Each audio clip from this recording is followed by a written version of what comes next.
Good afternoon, everyone. Let us start. Do you remember we have been learning Chapter 11, Water in the Atmosphere? Today we shall learn about precipitation and its types. Now let me present my screen.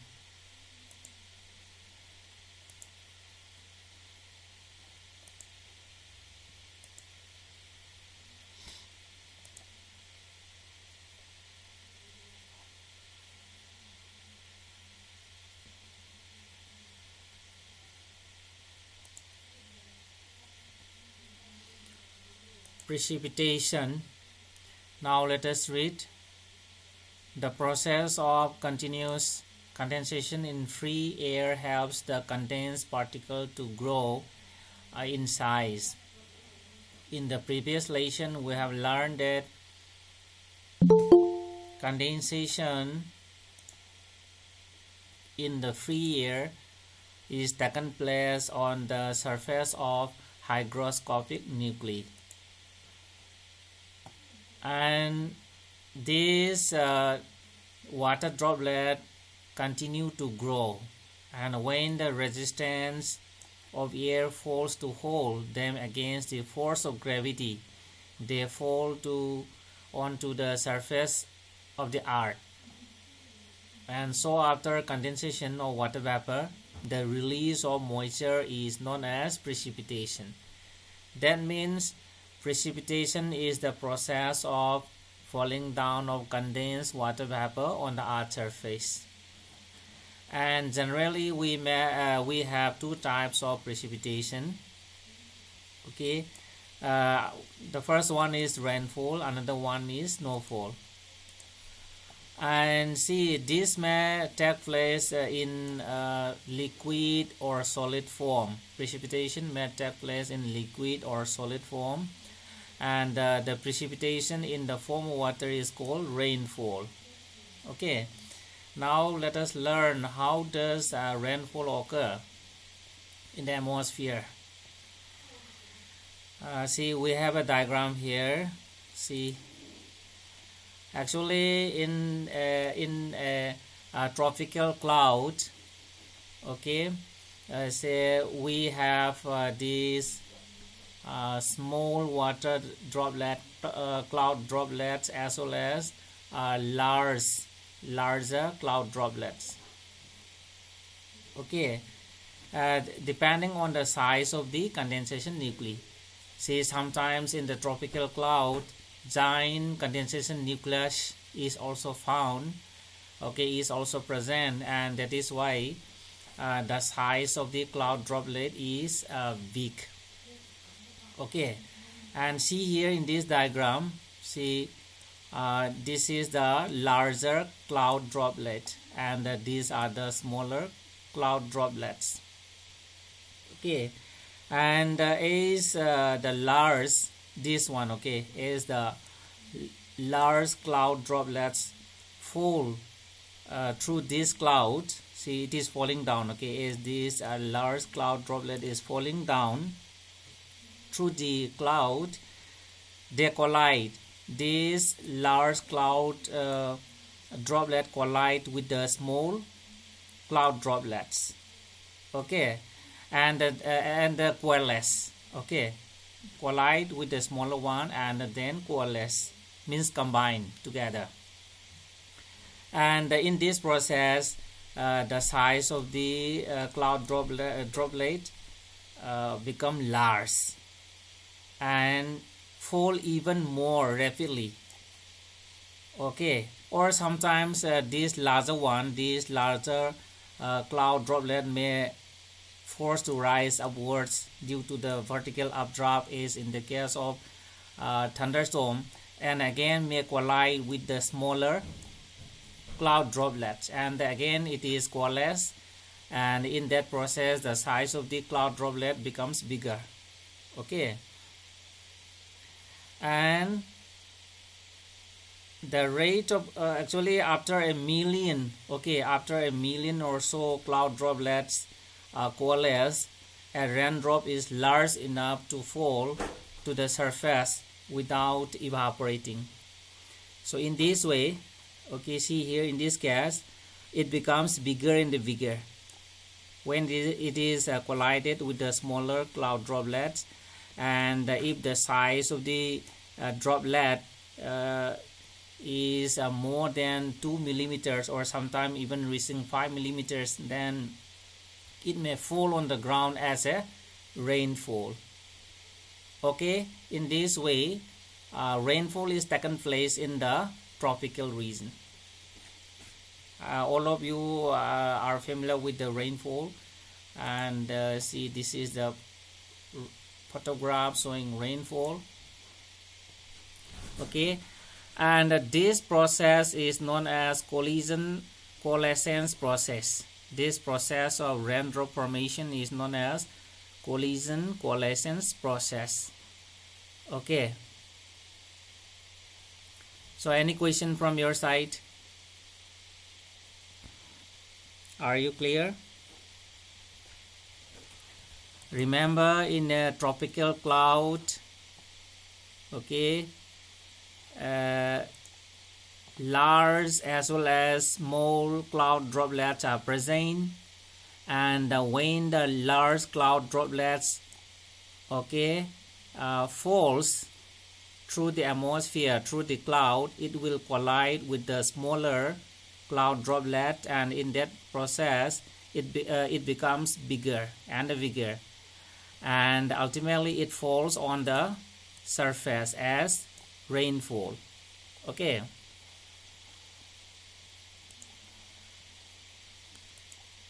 so if you don't have question, then let me proceed.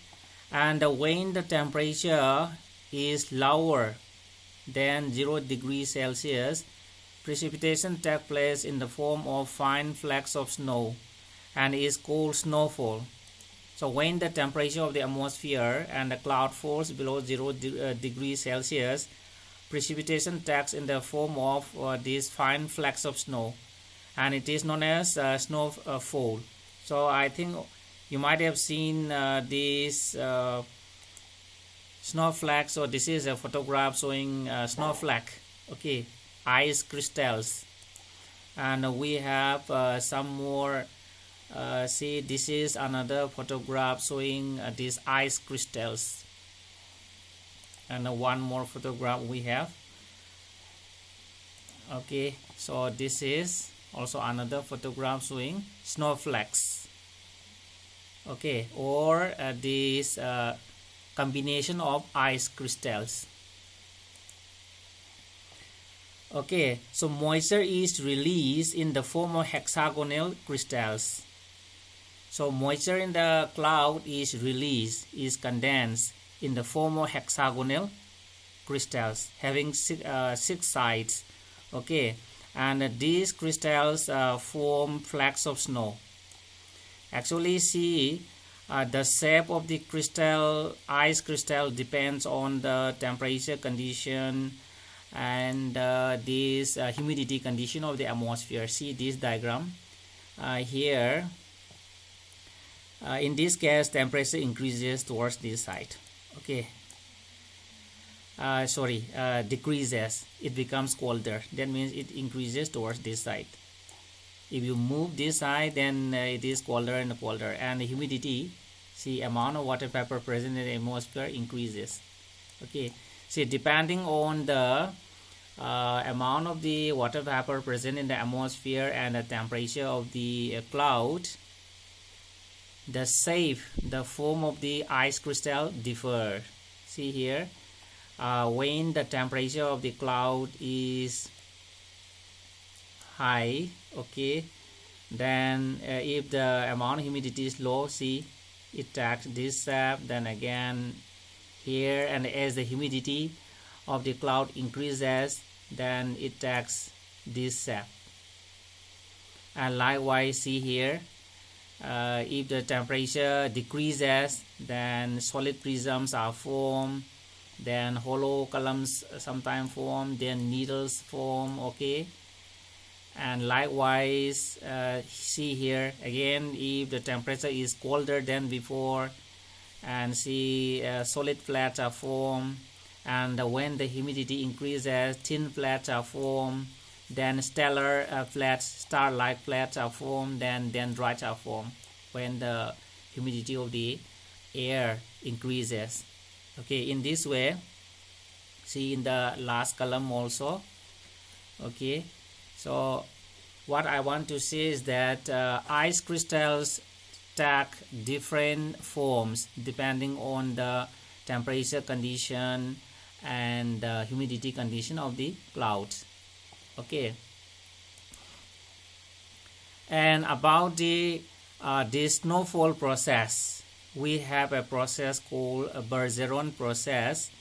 Okay, and Bergeron process actually named after a Swedish meteorologist, T. Bergeron.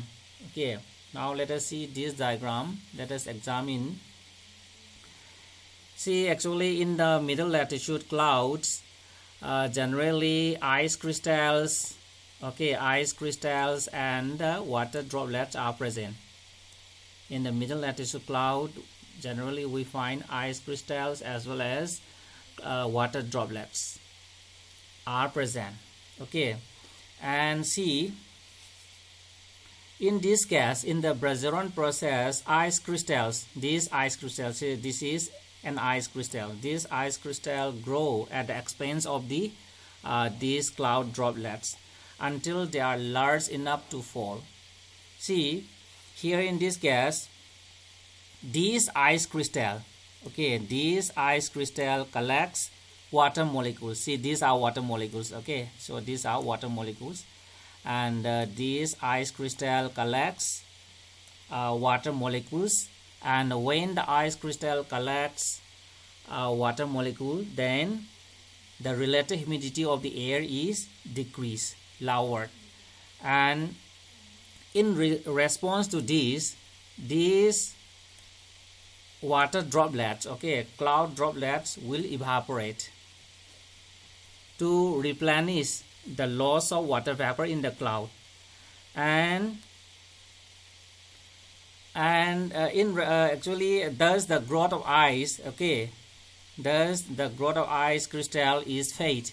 The growth of this ice crystal is fade by the continued process of liquid droplets. So let me repeat.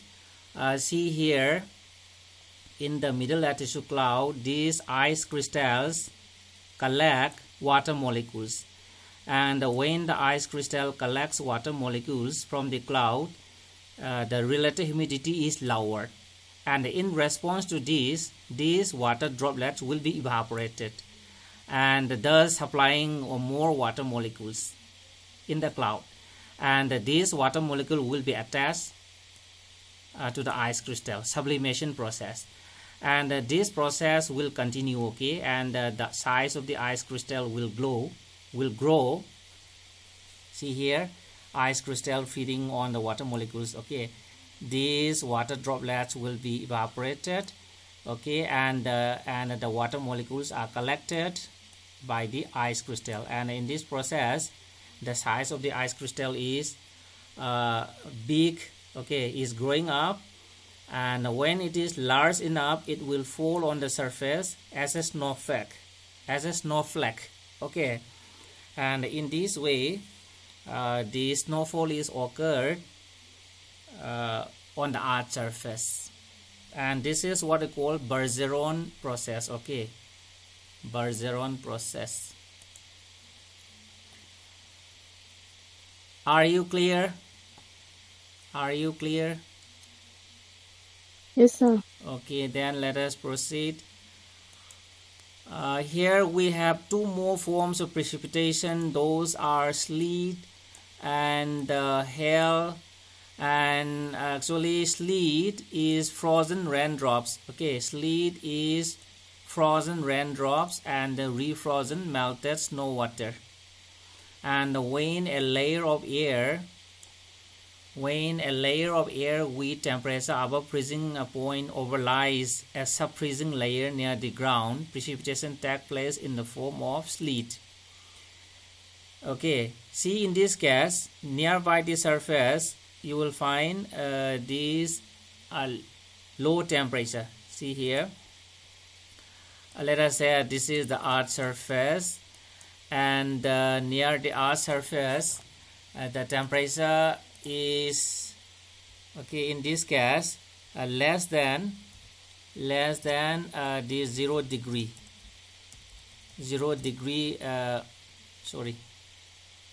less than 0 degree Celsius, and above it lies warm air. Okay, here warm air. And so from the cloud, see here we have a cloud, and from the cloud it falls as a raindrops. Okay, since it is passing through a layer of warm air, and when the raindrop passes through the sub-freezing layer, that is a layer having the temperature of 0 degrees Celsius, the raindrops are frozen instantly, and it will fall on the surface of the earth as a ice bowl, small ice bowl, and that is known as sleet. Okay, see here, take place in the form of sleet. That means small these ice bowls. So let me show you one photograph, and here this is the photograph showing snowfall, and about the sleet, see this. So this is a photograph showing sleet on the ground. Okay, this is the sleet. And okay, then here let me proceed. Raindrops which leave the warmer air encounter the cool air below, and as a result they solidify and reach the ground as small pellets of ice not bigger than raindrops from which they are formed. That I have already explained you.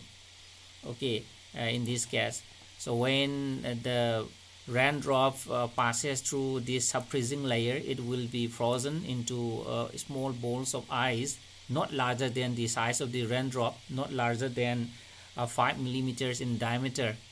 Okay, and it falls on the surface, and this is known as sleet. And another one is known as hailstone. And see about the formation of the hailstone, let us read. Sometimes drops of rain after being released by the cloud become solidified into small rounded solid pieces of ice, and which reach the surface of the earth are called hailstones. Okay, see here, here let us examine one diagram. So this is a section. Okay, this is the upper section of a thunderstorm, and here in a cumulonimbus cloud, actually it is a cloud with a thick vertical development, and here the top of the cumulonimbus cloud is in the freezing level. Okay, here the temperature is sub-freezing, less than 0 degrees Celsius, and the raindrops here. Okay, raindrops, when it is fallen on the towards the surface, due to the strong vertical updraft, due to the sudden gust of the wind, these raindrops will be carried upwards and above the freezing level, and so it becomes solidified. Okay, it will turn into ice ball, and again it may fall down, and when it fall down it may collide with the water. Okay, with the water droplets, and there will be a coating of water on it.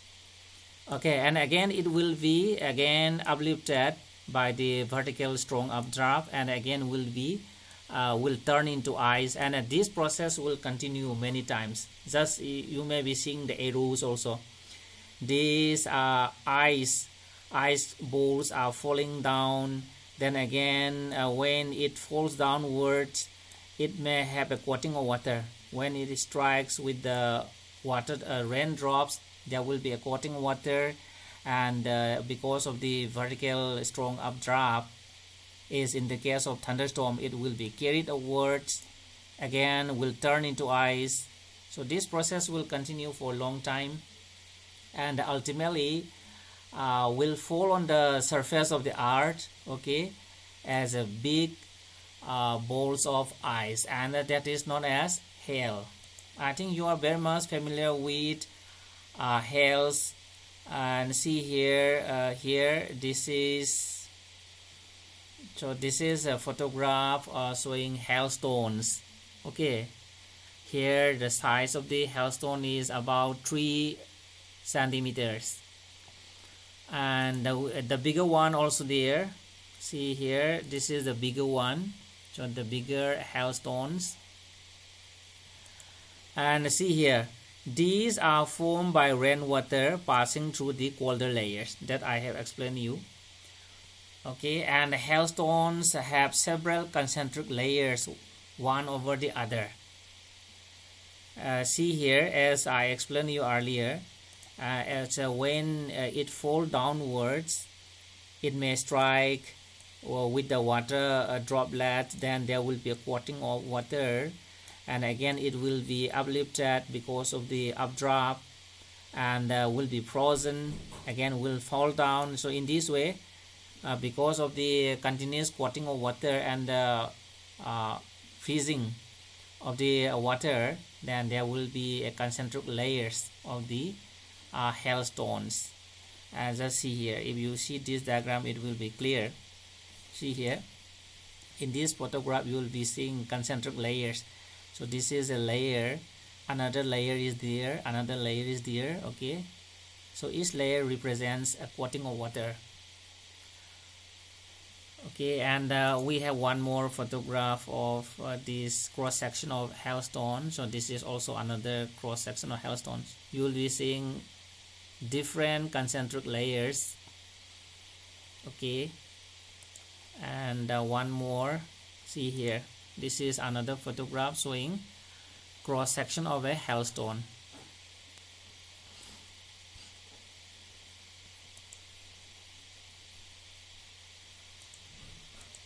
Okay, any question from your side? Do you clear?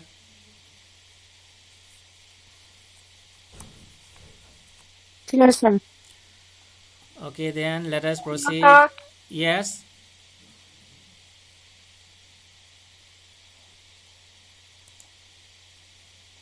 Lakshmi, do you have a question?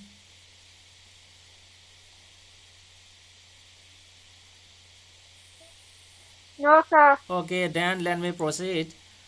See here, next we have types of rainfall. Okay, on the basis of origin, rainfall may be classified into 3 types: convectional, orographic, or relief, and a cyclonic or frontal rainfall. So let us read convectional rainfall. The air on being heated becomes light and rises up in convection currents, and as it rises it expands and loses heat, and consequently condensation takes place and cumulus clouds are formed, and with thunder and lightning heavy rainfall takes place, but this does not last long. Okay, actually convectional rainfall is occurred when we have this thunderstorm, and such type of rainfall, convection rainfall, is very common in summer when the day is very hot and it lasts only 10-15 minutes, and it occurred mainly in the afternoon. Okay, and it is very common in the equator region and the interior part of the continents, particularly in the northern hemisphere, because in the northern hemisphere we have a more land surface. So let us see one diagram here. See, in this case, first of all, because of the sunlight, okay, because of the sunlight, the surface of the earth is heated intensely. Okay, and again the heated surface is say radiating heat energy, and at the same time the air nearby the heated earth becomes heated, becomes hot. And you know that warm air, hot air is lighter than the cool air, and that is why the hot air will rise upwards, and when the hot air rises upwards, this volume will be expanded. Okay, see here, this is, let us say this is a parcel of air near the surface, and when it rises upwards, okay, it will be expanded. Okay, since it experiences a place where the pressure is low, so it is expanded, and because of the expansion process, temperature will be lowered, and this is known as adiabatic cooling. Okay, adiabatic cooling means the lowering of the temperature due to expansion process. During the expansion process, the amount of heat present in the air will be consumed, and that is why the air becomes cool. And when the air is cool, then there will be cloud formation, and because of that there will be rainfall. Okay, and such type of rainfall is known as convectional rainfall. That is what explained in your textbook. See here, this is the surface, and the surface will be heated intensely, and because of conduction process, the air near the surface will be heated and will becomes say warm, and since it is lighter than the surrounding air, it will rise upwards, and with it, when it rises upward, it will be expanded, and because of the expansion process, it will be cooled down, and there will be cloud formation, and there will be rainfall, and this is known as convectional rainfall. Okay, just as explained here. When air is on being heated becomes light, you must know that hot air is lighter than the cold air, and because that it rises upward in the form of convection currents, and as it rises, it expands. Okay, when the air rises upward, the volume will be expanded and loses heat. This is known as adiabatic cooling process. Okay, let me type the adiabatic.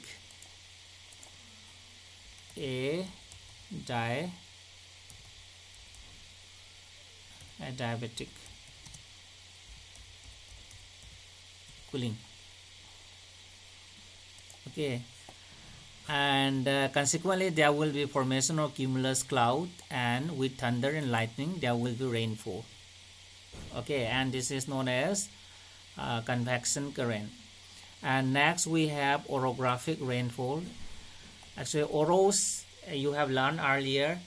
Okay, Greek oros means a big mountain. Okay, when the saturated air mass comes across a mountain, it is forced to ascend, and as it rises, it expands, and temperature falls, and the moisture is condensed. Okay, just see this diagram. See here, from the sea, moisture laden wind is forced to rise up the slope of this mountain, and when it is forced to rise upwards, then as I told you earlier, it will be expanded. Okay, the parcel of air will be expanded. Let us say this is the parcel of air near the sea level, and it will be expanded, and because of that the air will be cooled down, and there will be cloud formation, and on this side of the mountain there will be heavy rainfall, and the air after crossing the mountain contain less water vapor, and when it descends the slope of the mountain, it is heated. Okay, let us say this is the parcel of air at the top of the mountain, and when the air descends, then again the volume is contracted, and because of that contraction process there will be heating, and that is known as adiabatic heating. Okay, when the air contracts, it is warm up, and that is known as adiabatic heating, and because of that there may not be rainfall on this side of the mountain, and the place where there is no rainfall is known as, or little rainfall is known as, rain soda area, and the side which receive heavy rainfall is known as windward side, and the side of the mountain which receive less rainfall is known as leeward side.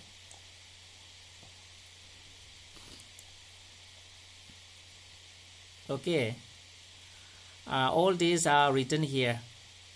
So the chief characteristics of this shorter rain is that the windward slopes receive greater rainfall, and after giving rain on the windward side, these winds reach the others.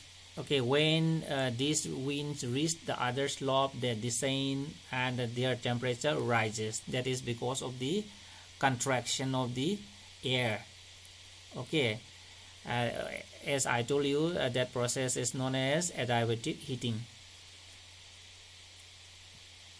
And then their capacity to take in moisture increases, and hence this leeward slope remain rainless and dry, and the area on the leeward side which get less rainfall is known as rain shadow area, and it is also known as relief rain. Orographic rainfall is also known as relief rainfall. Okay, and now we have the last one, cyclonic rainfall. Cyclonic rainfall is also known as frontal rainfall. Actually here it is said that you have already learned about it, but since that chapter is deleted by CBSE, we did not learn it, but I will explain you. Here see, this is a diagram showing this frontal rainfall or cyclonic rainfall, and it is occurred mainly in the middle latitudes. And let us say here, in this case, here warm air mass, okay, warm air mass invades cold air mass. On this side we have cold air mass, and here on this side we have warm air mass. And you must know that when warm air mass and a cold air mass meet together, it cannot be mixed readily. Instead it will form a zone, okay, and this zone is known as front. See here, see the spelling here, front. And since in this case the warm air is moving, the warm air is invading the cold air, and that is why this front is known as warm front. Okay, and since warm air mass is lighter than the cold air mass, then the warm air mass will glide up the slope of the front, and because of that there will be cooling process.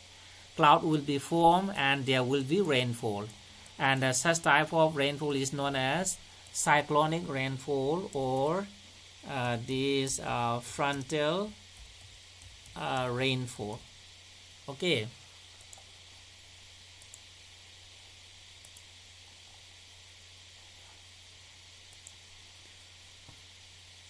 are you clear? Do you have questions? It's clear.